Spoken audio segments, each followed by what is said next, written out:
Magandang araw po sa inyong lahat mga kababayan at mga nagmamahal sa bansang Pilipinas. Hindi nagmamahal sa kayamanan ng bansang Pilipinas para kurakutin.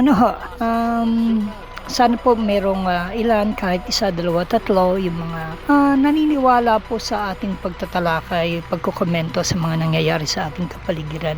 Tayo ho ay isa na ring makaranasang tao sa larangan ng media at saka ng politika po sa ating bansa. Okay, expose ho tayo sa lahat ng uri ng korupsyon, nag-aral ho tayo ng political science din, at naintindihan natin na expose tayo sa mga taong tunay na nakakakita ng mga kabulukan ng sistema ng pamahalaan, lalo na ng ating bansa. Kung bakit ho, hindi ba kayo nagtataka kung bakit lubog tayo sa utang? Simple lamang ho, bakit umuutang ang ating bansa? Pang project, hindi naman lahat napupunta sa project dahil may cut dyan yung mga kurakot ng mga gumagamit ng project, may cut ho. Yan ang ating bansa. Yes, oo, wala tayong maipapalad sa ngayon, pero yan ang katotohanan ng ating bansa at alam natin yan. Yan ay kultura na ng ating bansa, kaya tayo binansagang corrupt na bansa. Alam at balitado ho na ang ating mga mambabatas na nagkakaroon ng allocables o insertion o hinihiling na pondo at isinisingit para sa proyektong gusto nila o bayan o probinsya na gusto nilang tulungan o departamento, hahabulin naman iyon ng mga tauhan nila para magkaroon sila ng cut, para may kickback silang malalaki. At lahat ng kaalipores nilang pagdadalhan ng proyektong ito ay mayroon din ho. Ganyan ho kabulok ang sistema ng ating pamahalaan. Nakalulungkot ho, ang tagal na nating bansang Pilipinas na daig pa tayo ng ibang bansa na katulad ng Singapore na wala naman silang natural resources, wala naman silang yamang dagat, wala naman ho silang mga minahan, wala naman ho silang maraming mga tao ng mga talented o mga matatalino na mga manggagawa, pero tingnan nyo, maunlad ang kanilang bansa. Kasi inunan nilang linisin ang korupsyon at walang mananakaw na sa kanila. Meron mang katiting pero talagang binabantayan nila. Tayo hindi natin binabantayan eh. Yun dapat na magbantay, gaya ng hindi raw tungkulin ng ating mga mambabatas ng bantayan, hindi tungkulin ng presidente. Sino may tungkulin yan? Media? Sino may tungkulin yan? Yung mga nakawan sa mga munisipalidad, sa mga city, sa probinsya, sino magbabantay dyan? Yung mamamayan, yung empleyado? Kung ang naluklok ay magnanakaw na governor at saka mga mayor, ang naluklok ay yung mga konsales nila. Kung kalipores nila, kung kapartido nila, kung mga bukal, kung kapartido nila, di walang mag-check. No checks and balance. Diba? Meron man diyang COA. Kung natatapalan ng COA nila, diba? Di wala rin. So, yan ang problema ng ating bansa. Wala tayong presidenteng galit sa korupsyon o handang lutasin ang kahirapan. Hindi tayo mulats o namumuhi sa kasalanan. Hindi tayo namumuhi sa korupsyon. Tinatawag pa natin yung mga bulok na mga honorable ba? Ayan, hindi yan honorable. Mga magnanakaw yan, ng mga magnanakaw sa ating pamahalaan na nagpapahirap at salot ng lipunan. Pero kung tawagin natin honorable, na mahiya kayo sa mga balat ninyo, nakabarong man kayo, pinandidirihan kayo ng mga mamamayan. Okay?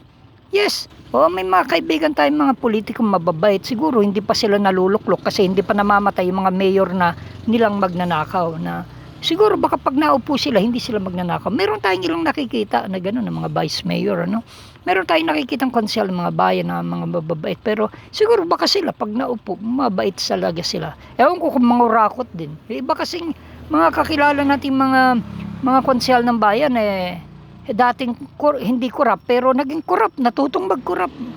Nung naging mayor, naging kurap na rin. Meron namang mga lahing kurap ang pamilya nila, ang tatay nila, lahat sila naging korap ng mga anak din. Wala, itinuro kasi ang korupsyon. Walang takot sa Diyos. May takot-takutan lang pero nagpapatuloy sa pagkakasala at pagnanakaw. Hindi masiyahan sa marangal na kita o sweldo o hanap buhay, kundi paano kurakutin ang mga pondo ng bayan at ikat ang bawat proyekto at manguha ng kickback. Well, itong ating bansa ho kasi talaga namang karumal-dumal lang nangyari at talagang ninegosyo ng mga walang hiyang politikong walang takot sa Diyos. Sumpain kayo ng Diyos.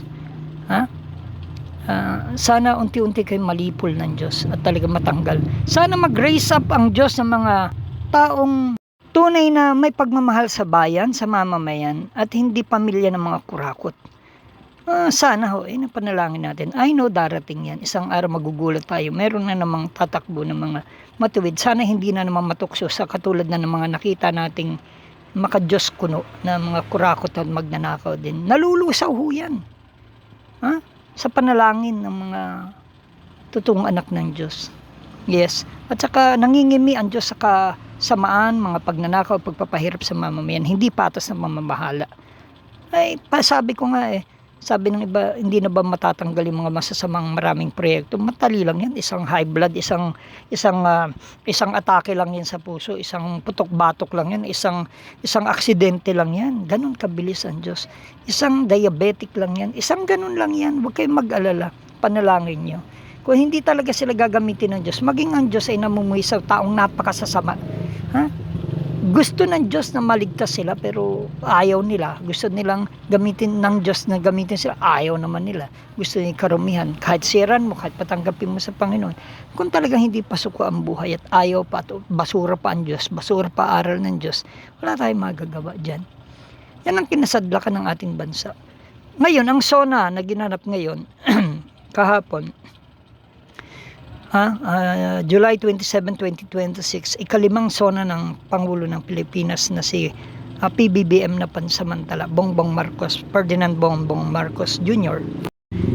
na ginanap sa Kamara, sa Kongreso, kung saan maraming buwaya, maraming kurakot, na mga mambabatas din. So dinaluhan ito na napakarami pong mga nagsososyalan, selfie, gandahan, labasan, magagandang earrings, mga hikaw, relo, damit, wow, pogi. Yung iba siyempre, pagkakataon nito para yan, magpakitang gilas at tatakbo na naman sila. Yeah, yes, ganyan ho sila. Naku, mahiya kayo sa balat ninyo. Alam na ng tao ang ginagawa ninyo. Meron namang iba hindi na umattend ng hearing. Natural siyempre, yung hindi aattend ng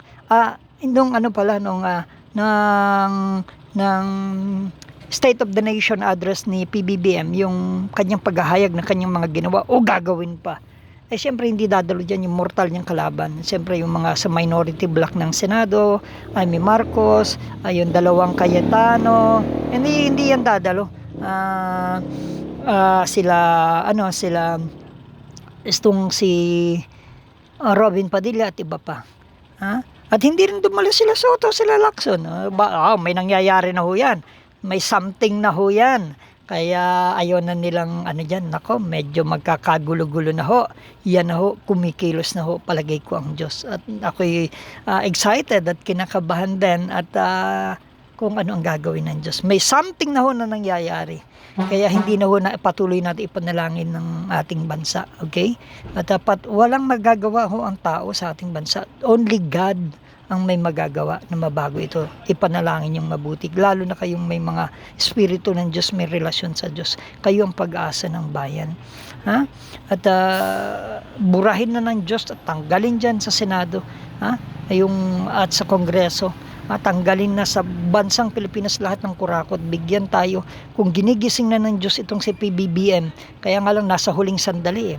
Alam niyo, pag presidente ka ng Pilipinas, ang inaasahan ko, pag presidente ka, noon ka pa senador, noon ka pa congressman, noon nyo pa naririnig yung mga hinaing ng mga tao, yung ayaw nila, yung corruption. Ngayon mo lang ba, ngayon ka lang kumikilos sa nahuling bahagi ng iyong pagka-presidente. Ano ka ba naman? Ngayon mo lamang tatanggalin yung mabigat na babayarin sa kuryente. Ngayon mo tutuunan yan mga problemang dapat prevention, dapat ahead of time. Una kayo dapat nakaplano na yan. Sa pagtakbo mo lang ng presidente, may malinaw ka ng plano, bigas lang, lintek na bigas na yan. Yung bigas na bulok na sistema na ginawa ng ating presidente. Sorry kung sino man yung mga aliporas niya dyan. Yan, ibalik nyo yan doon sa public market. Bumili ang bumili dyan. Hindi lamang nang nasa kadiwa, na nasa kaloob-looban ng mga lalayong barangay. Doon nyo pa pinaglalagay, Tapos, nako, pili pa. Maraming asiwa sa gobyerno ang hindi pumupunta. Maraming nandidiri do sa mga mayor na masama o di kaya mga nasa munisipyong mga masasama na ayaw nilang lumapit dyan. Kukuha ng mga dokumento o papeles. Ayaw na nila. Ikaw naman sana, PBBM, ilagay mo yan sa mga kapalengkehan. Katulad ng time ni Pinoy. At bumili ang tao dyan. O, bumili sila. Yung kayang bumili, di bumili. Yung nagtitipid, magtitipid. Bakit? Sa bayan, marami rin dyan naghihirap. Huwag lang yung i-stock sa NFA o di kaya sa mga kadiwa. Ilagay nyo yan kung saan pamilihang bayan, kung saan may access. In every barangay, lagyan nyo yan. Sorry kabobobo naman kasi yata ng advisor ni PBBM mo. Hindi mo malang mamaisip yun. Wala mo lang nag-advise na kung saan dapat ilagay yan. Yan ang siste. Wala. Sana yung mayor man lang. Sige. Mamimili kami ng maramihan. Ilalagay na iyan dito sa munisipyo. Bumili. Ganun lang. Maging maayos. Ilagay yung stab. Balikan doon, bumili, pumila, umupo, ganun. Kumuha, bumili, ganun lang. Yung mga anak nila, ganun lang. Hindi na kailangan yung makialam yung mga walang hiyang mga politiko dyan. Yung mga karumal-dumal na politiko magnanakaw at nagnanakaw lang sa ating bayan. At ginagamit nilang pang politika pa. Pero I think hindi na yata sila. Paano ko yung kukunin nila? Kukunin nila sa NFA o bibilin, dadalhin nila sa, baka sa munisipyo, ewan ko lang. So sana sabi ko ilagay yan sa mga kapalengkehan, sa mga talipapa ng bawat barangay. Ganun yun, ilapit. Hindi ilayo, hindi itago. Di ba? So, ang tinatalakay ho natin ngayon dito ay tungkol dito sa standing ovation. Marami rin nag-standing ovation nung nagsalita siya ng kanyang mga pangako at gagawin. Kesyo, kakasuhan na itong si Martin Romualdez na pinsan niya. Ewan kung palabas lang yan. Maraming tatanga-tanga o eengot-engot sa naumaten dyan. Nakakampin nila, natural, papalakpak ng matapos. Ganyan naman pangkaraniwan papalakpak Meron pang mga masasamang mga mayor o governor na sasabihin niya, mamatay ang hindi tumindig. May mga ganun Kanina may nakausap ako, sabi niya, ang ayaw niya raw doon sa kamag-anak niyang politiko. Ang sinasabi, mamatay ang hindi tumindig. Mamatay ang hindi pumalakpak. Ayaw niya, kamag-anak niya. Hindi na dapat ganun. Huwag niyong hayaan yung pumalakpak, hayaan yung tumindig sa presidente. Yung gustong tumindig. Bagamat kay PBBM, hindi naman siya hindi niya sinabing mamatay ang hindi tumindig. Siyempre yung iba nandoon na may camera, tayo tindigan sila kahit silang ayaw, kahit silang nangangarap na tumakbo uli. Tindig, pakitang gilas. Ganyan yun. At saka yung mga kadikit na may masamang layunin pang mangurap siguro, o di kaya wala namang layuning mangurap, may gustong hinging project sa Pangulo, tindig sila papalapalakpak. Ganun lang naman yan mga kaipokrituhan lang yan Pero alam nyo, pag tanungin nyo, Mr. President, tanungin nyo yung mamamayan, doon kayo magsalita. Doon sa baluarteng ayaw kayo, sa Davao, tingnan ko lang. Baka sabi niya, sasabihin naman ng mga nasa Mindanao o doon sa Kabisayan, Duterte! Ay nako, di ba takot kang doon magsalita? Kasi ibig sabihin, may nagagalit din sa iyo. Subukan ni Sara, magpunta sa baluarte ng Marcos. Di ba, magsalita siya, doon siya magsona. Di ba sasabihin nila pag nagsasalita si Sara ay BBM sasabihin nila. Ganun din Malalaman nyo bilang presidente kayo, pag nagsalita kayo, pag mahal kayo ng bayan. Pero ganyang hati ang ating bansa. Iba'y pro Duterte, pro Marcos, meron pang iba pro Leni, watak ang ating bansa. Ibig sabihin, hindi ka PBBM minamahal ng buong bansa. Dahil may mga alipores kang magnanakaw na hindi talaga nakakasuhan. At saka hindi nagbabago ang kahirapan, hindi nagbabago ang utang natin, hindi nababago ang korupsyon. Yan lamang gegradean mo. Ang bawat bayan, ang bawat munisipyo, pag maraming ang isang munisipalidad, pag naghihirap at kulang sa trabaho at mahal ang bilihin at hindi na ibibigyan basic na mga pangangailangan ng mga mamamayan, yung mga may sakit, hindi, wala na magbabayad pa ng pang-ambulansya, ng gasolina, ng driver, pag hindi na ibibigay yung tamang gamot, walang kagamot-gamot, pag pinipili ang bibigyan ng aayudahan, nako, hindi masaya ang bayan at naghihirap ang bayan. Pag walang pambili, walang panggastos, pag walang trabaho, walang ini-invite na negosyante sa bayan, nagsasarahan ng mga negosyante at yung ibang bagong magtatayo dyan, may pamuhunan pa, mamaya lugi na kasi halos na pupunta ang bayad sa gobyerno na napupunta lamang sa korupsyon din. Kaya magsasara na naman. Kaya yan ang problema. Tungkulin ng mga mayor, governor, paano lalakas ang paghahanap buhay dito at paano hindi paamuyan ng ayuda sila kapalit ay boto, kundi paano sila bibigyan ng mga hanap buhay na pangmatagalan, paano sila bibigyan o pautangin ng puhunan at para paano ang resources ng probinsya ay magagamit ng barangay o ng bayan para magkaroon ng diretsong hanap buhay ang ating mga mamamayan. Turuan silang gayahin yung ibang may mga negosyong diretso para kumita din sila, kahit maliit lang sila. Yun ang dapat na gawin. Ngayon, kapag ang bayan o ang Pilipinas ay naghihirap at walang matrabaho, ang mahal na nga ng bilihin, hindi naman binababaan. Yung VAT, yung daming taxes, kaya ang mahal na. Paano pa? Magkano lang ang sardinas? Ngayon, magkano na? Magkano na ang bigas ngayon? Mahal na. Diba? 50 plus. So sabi ko nga, ang tao, nararamdaman ng tao kung umuunlad sila. Mayroon nga nagsesweldo, ang sabi nila. Yung sweldo nila pang-upa, pangkain nila. Wala naman naiipon, pamasahin nila. Hindi ba naiisip ng presidente yan? Ng economic team nila? Hindi ba nila naiisip yan? Bahala kayo sa buhay niyo, maghanap kayo ng trabaho. Wala kami maibibigay. Ayuda lang kami. Diba? Mag-generate, ano bang pwedeng hanap buhayin sa kaprobinsyan, kamunisipyon, ka-cityhan, ano bang pwede dito sa Pilipinas? Bakit ayaw nila magtiwala? Puro pangako lang yata yung balak mag-invest sa Pilipinas. Baka walang tiwala at corrupt kasi tayo. Baka mamaya maglilisensya sila ng mga planta nila rito, ang dami pang babayarin, ang dami pang lagay sa DNR, ang dami pang lagay doon sa mga nasa committee sa Senado o Kongreso. Baka, di ba? Baka may lagay pa kay presidente.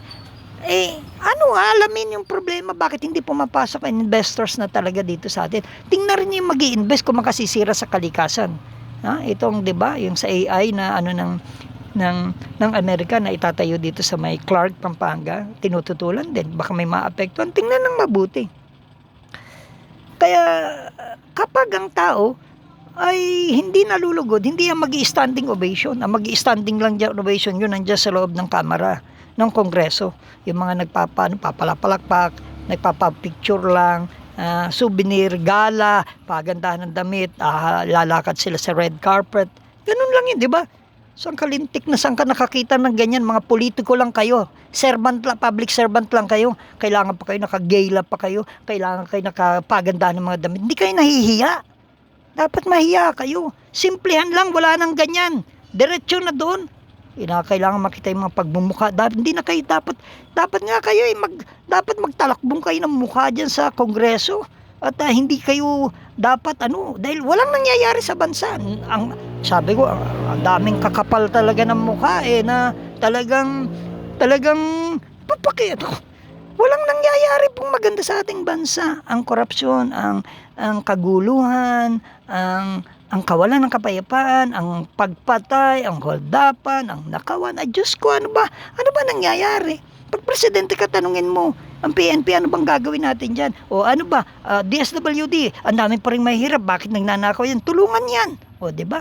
O, saan tayo kukuha? Yung mga ninanakaw na congressman. O, DPWD, o lahat kasuhan, DILG, kasuhan lahat yan. Ikulong yan para hindi na magnanakaw. O, at huwag hayaang may manakaw para yung pondo nandyan. Kesa na sa bahay, sasakyan, luho, abroad ng mga masamang politiko at alipores at kamag-anak nila. Ninanakaw lang ng mga magnanakaw. Mayroong programa ba tayo doon? Wala. Alin? Ngayon pa lamang magkakaso. Si Ang na kinasuhan yung sa Iloilo Party List, diba? Ngayon lang. Itong huling bahagi ng taon. Hindi ba naisip mo yan noon pa? Dapat noon pa yan naisip pag upo mo pa lang. naisip na yan, babayarin sa kuryente. Ayan yung mga lintik na mga scholarship na yan. Ingat din tayo, yung scholarship na yan, pag hinawakan na naman ng mga masasamang politiko o gobernador yan, kung mapapahawak sa kamay nila, ay pipiliin na naman nila kung sino na naman yung pa-scholar ni Presidente o ayuda na uplift. Baka naman mapasa kamay yan ng mga kurakot na mga kasama ninyo. O hindi nga kukurakutin, pero ang bibigyan lamang hindi yung tunay na iba pang naghihirap, kundi yung talagang ang bibigyan lang, yung kapartido na naman, gagamitin na naman pambili ng boto. Pagkapalit ay boto upang sila'y maluklok na naman. Mga walang hiya. Kunin na sana kay ni Lord talaga o parusahan. Naku, ang simple lang. Wala kasi tayong presidente talaga na yung may sariling isip, may sariling galing, alam na niya ang gagawin. Kaya regarding standing ovation, hindi dapat nagkakaroon ng standing ovation sa kalagayang ng kahirapan at korupsyon ng ating bansa. Hindi dapat mag-standing ovation. Hindi lamang masama at kabastusan, hinahagisan dapat yan ng mga upuan o di kaya bote dahil mahinang presidente. Kaya nga wala kang lakas loob na magsona do sa harap ng mga squatter, ng mga mahihirap Yung mga na mga binaha. Yung mga standing ovation yan, aliporos lang yan o nagpapasikat o may hinihiling yan sa presidente. Yan lang sila dyan. Pero sa labas, nandidiri ang mamamayan sa nangyayari sa ating bansa. Nanlulumo, nabubisit, nagagalit. Alam siguro ni PBBM na baka kakatayin siya ng mga tao doon. Ibig sabihin lamang, marami ang hindi natutuwa sa performance mo. Kulang na kulang.